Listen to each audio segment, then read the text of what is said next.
एक अमीर दिल और एक सादा मुस्कान। दिल्ली की ऊंची इमारतों के बीच खड़ा था मल्होत्रा ग्रुप का शानदार ऑफिस। कांच की दीवारें, चमकता फर्श और बाहर खड़ी करोड़ों की गाड़ियां। ये जगह जितनी आलीशान थी, यहाँ काम करने वालों की जिंदगी उतनी ही तनाव भरी। इस साम्राज्य का मालिक था आदित्य मल्होत्रा, देश का मशहूर बिजनेसमैन। नाम के आगे करोड़पति लगाना छोटा शब्द लगता था। 32 साल का आदित्य, कड़क स्वभाव, कम बोलने वाला और भावनाओं से दूर रहने वाला इंसान। लोग कहते थे, मल्होत्रा सर के सामने गलती मत करना, वरना नौकरी नहीं, करियर खत्म। उसके लिए ऑफिस सिर्फ मुनाफा था और लोग सिर्फ कर्मचारी। दूसरी तरफ ऑफिस के उसी बड़े से भवन में हर सुबह 9 बजे एक लड़की आती थी।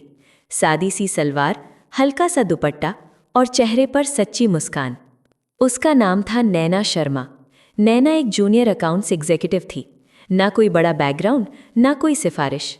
पिता की बीमारी और घर की जिम्मेदारी ने उसे जल्दी बड़ा बना दिया था। नैना के लिए नौकरी सिर्फ काम नहीं थी, वो उसकी मजबूरी भी थी और उम्मीद भी। पहली टक्कर। उस दिन ऑफिस में हलचल थी। आदित्य मल्होत्रा अचानक अकाउंट्स डिपार्टमेंट के इंस्पेक्शन पर आने वाला था। सब कर्मचारी घबराए हुए थे। मैनेजर चिल्लाया, सब फाइल्स रेडी होनी चाहिए, आज कोई गलती नहीं। नैना अपनी सीट पर बैठी ध्यान से कंप्यूटर में डेटा मिलान कर रही थी। उसी समय दरवाज़ा खुला। काले सूट में आदित्य अंदर आया। उसकी मौजूदगी से पूरा कमरा जैसे शांत हो गया। आदित्य एक एक टेबल पर नज़र डालता हुआ नैना की डेस्क के पास रुका। आदित्य, ये फिगर्स मैच क्यों नहीं कर रहे? नैना ने घबराकर स्क्रीन देखी। वो डेटा जो सुबह ही अपडेट हुआ था। नैना धीमी आवाज़ में, सर ये रिवाइज्ड रिपोर्ट है, कल रात क्लाइंट ने चेंजेस भेजे थे। आदित्य ने पहली बार किसी एम्प्लॉय की आंखों में सीधे देखा। वहाँ डर नहीं था, सिर्फ सच्चाई थी। उसने फाइल ली, ध्यान से देखी, कुछ पल बाद बोला, ठीक है। पूरे डिपार्टमेंट ने राहत की सांस ली। लेकिन आदित्य, वो आगे बढ़ गया, पर उसका ध्यान वहीं अटका रह गया। उस दिन के बाद आदित्य कई बार अकाउंट्स फ्लोर पर आने लगा। वजह बिजनेस थी, पर नज़रें अक्सर एक ही डेस्क पर रुक जाती थीं। नैना को इसका एहसास नहीं था। वो अपने काम में लगी रहती, कॉफ़ी ब्रेक में खिड़की से बाहर झांकती और मन ही मन कहती, बस ये नौकरी चलती रहे। एक शाम देर हो गई, ऑफिस लगभग खाली था। नैना फाइल समेट रही थी कि अचानक लाइट्स की आवाज़ आई। वो चौंकी, पीछे मुड़ी तो आदित्य खड़ा था। नैना घबराकर, सर? आदित्य को खुद नहीं पता था वो वहाँ क्यों रुका। आदित्य, इतनी देर तक काम क्यों? नैना, महीने का क्लोजिंग है सर। कुछ सेकंड की चुप्पी। आदित्य ने कहा, घर जाने का ख्याल भी रखा करो। ये शब्द साधारण थे, पर नैना के लिए अजीब, क्योंकि उसने सुना था मल्होत्रा सर किसी की परवाह नहीं करते। ऑफिस से निकलकर नैना बस में बैठी। भीड़, शोर, धक्का, ये उसकी रोज़ की जिंदगी थी। घर पहुंचकर माँ ने पूछा, आज देर क्यों हो गई बेटी? नैना मुस्कुराई, काम ज्यादा था माँ। उसने आदित्य का जिक्र नहीं किया। उसके लिए वो सिर्फ बॉस था, एक दूर की दुनिया का इंसान। उधर आदित्य अपने आलीशान घर में था। चारों तरफ शांति, लेकिन दिल के अंदर अजीब सा शोर। उसे बार बार नैना का शांत चेहरा याद आ रहा था। वो सोच रहा था, इस लड़की में ऐसा क्या है जो बाकी लोगों में नहीं? उसने शराब का गिलास रखा। आज पहली बार उसे वो बेकार लगी। अगले दिन एचआर से रिपोर्ट आई। अकाउंट्स टीम में एक एम्प्लॉय को प्रमोशन के लिए रेकमेंड किया गया था। नाम था नैना शर्मा। आदित्य ने फाइल बंद की, एक फैसला ले चुका था। नैना शर्मा को उस सुबह कुछ अजीब सा लग रहा था। ऑफिस पहुंची तो हर किसी की नज़र उस पर थी। किसी ने मुस्कुराकर देखा तो किसी ने कानाफूसी की। वो समझ नहीं पाई। तभी एचआर का मेल आया, you are requested to meet mister Aditya Malhotra at 11:30 AM। Naina के हाथ कांप गए। क्या गलती हो गई या नौकरी? उसने माँ की दवा, घर का खर्च, सब एक साथ सोच लिया। ठीक 11:30 बजे नैना आदित्य के केबिन के बाहर खड़ी थी। दिल तेज धड़क रहा था। कम इन। आदित्य की आवाज़ में आज कठोरता नहीं थी। नैना अंदर गई। बड़ा सा केबिन, शहर का नज़ारा और सामने बैठा एक शांत आदमी। आदित्य, बैठिए नैना। नैना हैरान रह गई। उसने उसका नाम लिया। आदित्य, आपके काम की रिपोर्ट देखी है, आप डिटेल ओरिएंटेड हैं। नैना ने सिर झुका लिया। नैना, थैंक यू सर, मैं बस अपना काम करती हूँ। आदित्य ने हल्की मुस्कान दी, बहुत रेयर। आदित्य, मैंने आपको सीनियर एग्जीक्यूटिव के लिए रेकमेंड किया है। नैना की आंखों में चमक आ गई, पर साथ ही डर भी। नैना, सर, लोग क्या कहेंगे? आदित्य समझ गया। आदित्य, ये प्रमोशन आपकी मेहनत का नतीजा है, बाकी बातें इररेलेवेंट है। नैना बाहर निकली तो पूरे ऑफिस में बात फैल चुकी थी। कुछ लोग खुश थे, कुछ नाखुश, खासतौर पर रिया, जो सालों से उसी पोजीशन का इंतजार कर रही थी। रिया धीमे स्वर में, कुछ लोगों की किस्मत जल्दी खुल जाती है। नैना चुप रही। अब आदित्य और नैना की बातचीत सिर्फ काम तक सीमित नहीं रही। कभी कभी coffee meetings, late evening discussions, लेकिन आदित्य हमेशा एक दूरी बनाए रखता। वो जानता था ये रिश्ता खतरनाक है। बॉस और एम्प्लॉय के बीच प्यार अफवाह बन जाता है। एक शाम तेज बारिश होने लगी। नैना ऑफिस में फंस गई।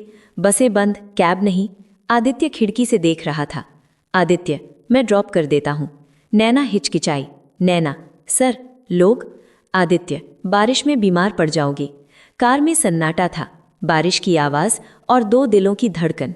नैना धीरे से, सर, आपको कभी अकेलापन नहीं लगता?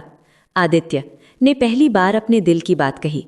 बहुत, पर मैंने उसे महसूस करना छोड़ दिया था। नैना ने कुछ नहीं कहा, लेकिन उसकी आंखों ने सब कह दिया। उस रात आदित्य सो नहीं पाया। उसे एहसास हो रहा था वो नैना के करीब जा रहा है, बहुत करीब, लेकिन उसका दिमाग चेतावनी दे रहा था, तुम उसकी दुनिया बिगाड़ सकते हो। नैना भी बेचैन थी। उसे आदित्य अच्छा लगने लगा था, लेकिन वो जानती थी अमीरी और सादगी के बीच फासला बहुत गहरा होता है। अगले दिन ऑफिस में खबर आई, मल्होत्रा ग्रुप में इंटरनल ऑडिट होने वाला था और अकाउंट्स डिपार्टमेंट सीधे स्क्रूटनी में था। नैना को जिम्मेदारी दी गई। रिया की आंखों में कुछ और ही चमक थी, इल्जाम और टूटता भरोसा। ऑफिस में उस सुबह अजीब सी खामोशी थी, हर चेहरे पर तनाव, हर कदम पर डर। Internal audit day, Malhotra group का नाम दांव पर था। आदित्य मल्होत्रा खुद कॉन्फ्रेंस हॉल में मौजूद था। उसकी आंखें शांत थीं, लेकिन अंदर तूफान चल रहा था, क्योंकि अकाउंट्स डिपार्टमेंट की पूरी जिम्मेदारी अब नैना शर्मा के कंधों पर थी। ऑडिट टीम ने फाइलें खोलनी शुरू की, एक एक ट्रांजैक्शन, एक एक सिग्नेचर। नैना हर सवाल का जवाब पूरे आत्मविश्वास से दे रही थी। आदित्य दूर खड़ा उसे देख रहा था। उसके मन में पहली बार किसी एम्प्लॉय के लिए चिंता थी। तभी ऑडिट हेड ने आवाज़ लगाई, मिस्टर मल्होत्रा, इस अकाउंट में 5 करोड़ का मिसमैच है। पूरा हॉल सन रह गया। अमाउंट ट्रांसफ़र हुआ है, लेकिन प्रॉपर ऑथराइजेशन नहीं है। नैना का चेहरा पीला पड़ गया। नैना, ये पॉसिबल नहीं है, मैंने सारी एंट्रीज चेक की हैं। ऑडिट हेड ने फाइल आगे बढ़ाई। Authorization code N Sharma. Naina की सांस रुक गई। ये मेरा सिग्नेचर नहीं है। सबकी निगाहें नैना पर टिक गई। आदित्य ने फाइल देखी, सबूत साफ था। कानून सबूत देखता है, इंसान नहीं। उसने कुछ नहीं कहा। नैना की आंखों में आंसू थे। वो उसी खामोशी से सब समझ गई। ऑडिट टीम ने रिकमेंडेशन दी, pending investigation, miss Naina Sharma is suspended. Naina के कानों में शब्द गूंज रहे थे, सस्पेंडेड। उसने आदित्य की तरफ देखा, शायद वो बोले, लेकिन आदित्य चुप रहा। नैना ऑफिस से बाहर निकली, हर चेहरा अब शक भरा था। रिया दूर खड़ी हल्की मुस्कान दबा रही थी। घर पहुंचते ही माँ ने पूछा, नैना बेटी, इतनी जल्दी? नैना फूट फूट कर रो पड़ी। पिता की दवा, घर का खर्च, सब रुकने वाला था। उस रात नैना ने पहली बार खुद को अकेला महसूस किया। उधर आदित्य अपने केबिन में अकेला बैठा था। उसने इन्वेस्टिगेशन ऑर्डर पर साइन कर दिए थे। बिजनेसमैन जीत गया था, पर इंसान हार गया था। उसे नैना की आंखें याद आ रही थी, बिल्कुल टूट चुकी। सच की पहली कड़ी देर रात आदित्य ने सिक्योरिटी फुटेज मंगवाई। फुटेज में एक शैडो दिखी अकाउंट्स रूम में। टाइम स्टैम्प नैना के ऑफिस छोड़ने के बाद का। आदित्य की आंखें सख्त हो गई। कैमरा एंगल बदला, चेहरा साफ नहीं था, लेकिन आईडी कार्ड चमक रहा था। नाम पढ़ा जा सकता था, रिया कपूर। आदित्य ने फोन उठाया, फुल इंक्वायरी शुरू करो, no leaks and Riya Kapoor under observation. उस रात आदित्य ने पहली बार अपने दिल से कहा, अगर नैना निर्दोष है तो मैं उसे टूटने नहीं दूंगा। सच की परछाइयाँ और खामोश प्यार। नैना के लिए दिन और रात अब एक जैसे हो गए थे। सुबह आंख खुलती तो सबसे पहले वही सवाल, मैंने क्या किया था? सस्पेंशन का एक एक दिन उसकी आत्मा पर भारी पड़ रहा था। वो नौकरी से ज़्यादा अपने आत्मसम्मान के लिए लड़ रही थी। उधर ऑफिस में रिया कपूर बेचैन थी। आदित्य का व्यवहार बदल गया था, न मुस्कान न तारीफ, सिर्फ नज़रें जो हर हरकत देख रही थी। रिया समझ चुकी थी उसका खेल ज़्यादा दिन नहीं चलेगा। आदित्य ने एक्सटर्नल फॉरेंसिक ऑडिट बुलवाई, बिना किसी को बताए। उसके लिए ये सिर्फ कंपनी का मामला नहीं था, ये नैना की इज्जत का सवाल था। एक शाम नैना के फ़ोन पर कॉल आया, mister Malhotra wants to meet you. Naina के हाथ कांप गए। वो नहीं जाना चाहती थी, पर सच से भाग भी नहीं सकती थी। कैफ़े में आदित्य पहले से मौजूद था। आज वो बॉस नहीं लग रहा था, बस एक इंसान। आदित्य धीरे से, नैना मुझे तुमसे माफ़ी मांगनी है। नैना ने नज़रें नहीं उठाईं। नैना, सर आपने वही किया जो एक बिजनेसमैन को करना चाहिए था। उसके शब्दों में दर्द था और दूरी। आदित्य ने कहा, मुझे पूरा यकीन है तुम निर्दोष हो। नैना की आंखों में आंसू भर आए। नैना, यकीन उसी दिन चाहिए था। आदित्य चुप रह गया, क्योंकि वो जानता था ये सच है। नैना घर लौटी, लेकिन अब कमज़ोर नहीं थी। उसने फैसला कर लिया, मैं खुद को साबित करूंगी, किसी सहारे से नहीं। उसने दूसरी नौकरियों के लिए अप्लाई करना शुरू किया। फॉरेंसिक रिपोर्ट आ चुकी थी। 5 करोड़ का ट्रांसफ़र एक्सटर्नल डिवाइस से हुआ था। IP एड्रेस रिया के सिस्टम से मैच। आदित्य ने इमरजेंसी मीटिंग बुलाई। सबके सामने सबूत रखे गए। रिया का चेहरा पीला पड़ गया। रिया कांपते हुए, मैं तो बस। आदित्य सख्त आवाज़ में, security call the police. Aditya खुद नैना के घर गया। उसके पिता के सामने बोला, आपकी बेटी ने कुछ गलत नहीं किया। नैना की आंखों से आंसू बह निकले। उसकी इज्जत वापस आ चुकी थी। नैना को ऑफिशियल अपॉलजी लेटर मिला, प्रमोशन भी कंफर्म हुआ, लेकिन नैना ने वो लेटर चुपचाप रख दिया। आदित्य ने पूछा, तुम वापस आओगी? नैना ने शांत स्वर में कहा, इज्जत मिल जाए तो इंसान रुकता है, डर मिले तो चला जाता है। आदित्य का दिल टूट गया। नैना ने उस रात आदित्य का दिया हुआ लेटर बार बार खोला। ऑफिशियल अपॉलजी, प्रमोशन, रिस्पेक्ट, सब कुछ वापस था, सिवाय उस भरोसे के जो टूट चुका था। अगले दिन नैना ने मल्होत्रा ग्रुप का ऑफर रिजेक्ट कर दिया। उसने एक मिडिल लेवल कंपनी ज्वाइन की, कम सैलरी पर आत्मसम्मान ज़्यादा। ऑफिस बदला पर दिल का बोझ नहीं। मल्होत्रा ग्रुप में सब नॉर्मल था, प्रॉफिट्स बढ़ रहे थे, शेयर्स ऊपर थे, पर आदित्य की जिंदगी अंदर से खाली थी। हर सुबह उसे नैना की सादगी याद आती, वो मुस्कान जो बिना मतलब होती थी। आदित्य ने नैना को कॉल किया, मैं तुम्हें रोकने नहीं समझाने आया हूँ। नैना, अब देर हो चुकी है सर। सर, वो शब्द सीधे दिल में लगा। एक दिन आदित्य नैना के नए ऑफिस के बाहर खड़ा था। नैना ने देखा तो चौंक गई। नैना, आप यहाँ क्यों आए हैं? क्योंकि कुछ बातें ऑफिस या फ़ोन पर नहीं होती। दोनों पास के पार्क में बैठे। आदित्य ने गहरी सांस ली। आदित्य, मैंने ज़िंदगी में बहुत डील्स जीती हैं, लेकिन तुम्हें खो दिया। नैना चुप रही। आदित्य, मुझे फ़र्क नहीं पड़ता कि तुम एम्प्लॉई हो या नहीं, मुझे तुम चाहिए। नैना।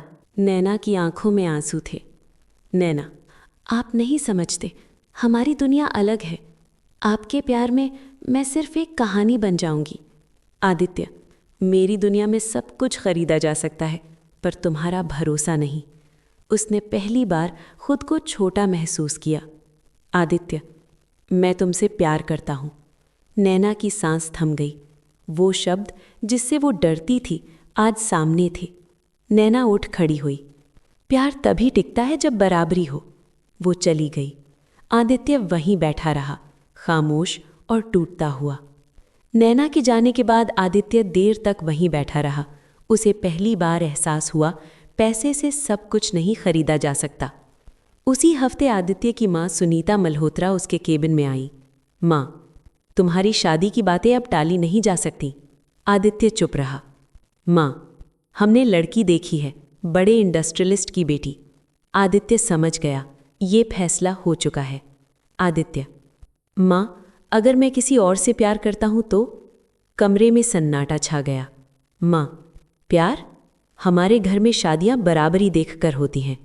उधर नैना की जिंदगी भी आसान नहीं थी। नया ऑफिस, नई जिम्मेदारियाँ। पिता की तबीयत फिर बिगड़ गई। पैसों की तंगी बढ़ने लगी।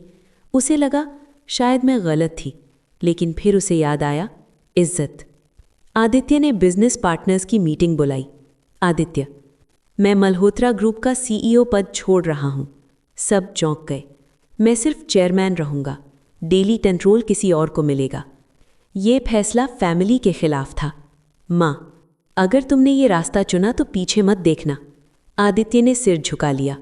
आदित्य, मैं पहली बार अपने दिल की सुन रहा हूँ। आदित्य नैना के घर पहुँचा। नैना ने दरवाज़ा खोला। आदित्य साधारण कपड़ों में था, न ड्राइवर न गार्ड्स। आदित्य, अब मैं सिर्फ आदित्य हूँ। नैना की आंखें भर आईं। नैना, ये सब मेरे लिए क्यों? आदित्य, क्योंकि तुम्हारे बिना ये सब बेकार है। नैना चुप रही। आदित्य के जाने के बाद नैना देर तक दरवाजे पर खड़ी रही। उसके शब्द अब भी हवा में तैर रहे थे। मैं अब सिर्फ आदित्य हूँ। नैना की माँ ने धीरे से पूछा, कौन था बेटी? नैना ने जवाब नहीं दिया। वो जानती थी अगर सच कहा तो सवाल खत्म नहीं होंगे। रात भर नैना सो नहीं पाई। एक तरफ आदित्य का प्यार, दूसरी तरफ उसकी दुनिया जहां वो कभी फिट नहीं होगी। क्या मैं उसका भविष्य रोक दूंगी? सुबह माँ ने साफ कहा, माँ, अमीर लोगों का प्यार हम जैसे लोगों के लिए नहीं होता। नैना रो पड़ी। नैना, पर माँ वो बदल गया है। माँ, लोग बदलते नहीं, हालात बदलते हैं। उधर आदित्य को बोर्ड मीटिंग का नोटिस मिला। अगर उसने शादी से मना किया तो फैमिली ट्रस्ट उसे हटाने वाली थी। ये सिर्फ बिजनेस नहीं था, उसकी पहचान दांव पर थी। आदित्य ने नैना को एक लेटर भेजा, अगर तुम्हें मुझ पर ज़रा भी भरोसा है तो कल शाम उसी पार्क में आना जहां मैंने सच कहा था। शाम ढल रही थी। पार्क वही था, खामोश। नैना आई। आदित्य खड़ा था, बिना सूट, बिना पावर। आदित्य, मैंने सब छोड़ दिया है। नैना, और अगर कल आपको पछतावा हुआ तो? आदित्य ने उसकी आंखों में देखा। आदित्य, पछतावा तुम्हें खोने का होगा, प्यार करने का नहीं। नैना ने कहा, अगर सच में प्यार है तो मुझे अपनी बराबरी का बनो, मेरे लिए नहीं, खुद के लिए। आदित्य मुस्कुराया, मैं तैयार हूं। सुबह की धूप आज कुछ अलग थी। नैना खिड़की के पास खड़ी थी, दिल तेज धड़क रहा था। आज फैसला होना था, प्यार का और जिंदगी का। मल्होत्रा ग्रुप की इमरजेंसी बोर्ड मीटिंग चल रही थी। बड़े बड़े नाम, सूट में बैठे लोग और बीच में खड़ा आदित्य मल्होत्रा, बोर्ड हेड। आदित्य, या तो फैमिली अप्रूव्ड मैरिज या फिर ट्रस्ट से बाहर। कमरे में सन्नाटा। आदित्य ने बिना हिचक कहा, मैं ट्रस्ट छोड़ दूंगा। सब चौंक गए, लेकिन अपनी जिंदगी किसी डील में नहीं बदलूंगा। माँ की आंखें खुली। सुनीता मल्होत्रा की आंखें भर आईं। उन्होंने पहली बार देखा उनका बेटा सीईओ नहीं, सिर्फ एक आदमी बनकर खड़ा है। माँ, धीरे से, अगर वो लड़की तुम्हें इतना मजबूत बनाती है तो शायद हम ही गलत थे। उधर नैना अपने ऑफिस में थी। उसने रेजिग्नेशन लेटर लिखा, फिर फाड़ दिया। उसने खुद से कहा, मैं किसी के लिए खुद को छोटा नहीं करूंगी, प्यार में भी नहीं। आदित्य नैना के ऑफिस पहुंचा, इस बार बिना किसी पहचान के। आदित्य, मैंने सब छोड़ दिया लेकिन खुद को पा लिया। नैना ने उसकी आंखों में देखा। वहां ना अमीरी थी ना डर, सिर्फ सच्चाई। नैना, तो चलो नई शुरुआत करें, जहां मैं एम्प्लॉई नहीं और तुम बॉस नहीं। आदित्य मुस्कुराया, बस दो इंसान। कुछ महीनों बाद एक छोटा सा स्टार्टअप शुरू हुआ। आदित्य स्ट्रैटेजी देखता, नैना फाइनेंस। नाम रखा गया इक्वल रूट्स। न बड़ा मंडप, न दिखावा, बस परिवार, दोस्त और सच्ची मुस्कानें। नैना लाल साड़ी में खूबसूरत लग रही थी। आदित्य ने उसका हाथ थामा, आज से हम साथ चलेंगे, बराबरी से। कमरा हल्की पीली रोशनी से भरा था। खिड़की से आती ठंडी हवा पर्दों को धीरे धीरे हिला रही थी। नैना पलंग के किनारे बैठी थी, लाल साड़ी, खुले बाल और आंखों में वो झिझक जो सिर्फ पहली रात की होती है। दरवाज़ा बंद होने की हल्की आवाज़ आई। आदित्य ने पलटकर उसे देखा। आज वो बिजनेसमैन नहीं था, आज वो सिर्फ उसका पति था। धीरे धीरे वो उसके पास आया। आदित्य, नर्म आवाज़ में, डर लग रहा है? नैना ने सिर झुका लिया। नैना, डर नहीं, बस खुद को किसी के इतना पास देखकर अजीब लग रहा है। आदित्य ने उसका हाथ थाम लिया। उसकी उंगलियां कांप रही थीं। आदित्य, आज कोई जल्दबाजी नहीं, आज सिर्फ एहसास है। नैना ने उसकी ओर देखा। उस नज़र में भरोसा था। आदित्य ने धीरे से उसकी साड़ी का पल्लू संभाला, जैसे कोई कीमती चीज़ छू रहा हो। उसकी उंगलियां नैना की हथेली से होती हुई कलाई तक पहुंची। नैना की सांसें तेज हो गईं। कमरा दो दिलों की धड़कनों से भर गया। आदित्य ने माथे पर हल्का सा चुंबन दिया। न कोई हड़बड़ी, न कोई जोर, बस प्यार। नैना की आंखें बंद हो गईं। नैना, धीरे से, आज मैं पूरी तरह तुम्हारी हूं। आदित्य ने उसे अपनी बाहों में भर लिया। उसकी सांसें नैना की सांसों से मिल रही थी। वो पल जिसमें शब्द बेकार हो जाते हैं। दिया जलता रहा और पर्दों के पीछे दो जिंदगियां एक दूसरे में घुलती चली गईं। रात गहरी होती गई और प्यार और भी गहरा। नैना आदित्य की बाहों में सिमटी हुई थी। उसके दिल की धड़कन आदित्य के सीने से साफ सुनाई दे रही थी। आदित्य ने धीरे से उसके चेहरे की लट को कान के पीछे किया। आज तक मैंने कई जीत देखी हैं, पर तुम्हें यूं करीब पाकर खुद को सबसे अमीर महसूस कर रहा हूं। नैना की आंखें नम हो गईं। नैना, और मैं पहली बार किसी के साथ खुद को पूरी तरह सुरक्षित महसूस कर रही हूं।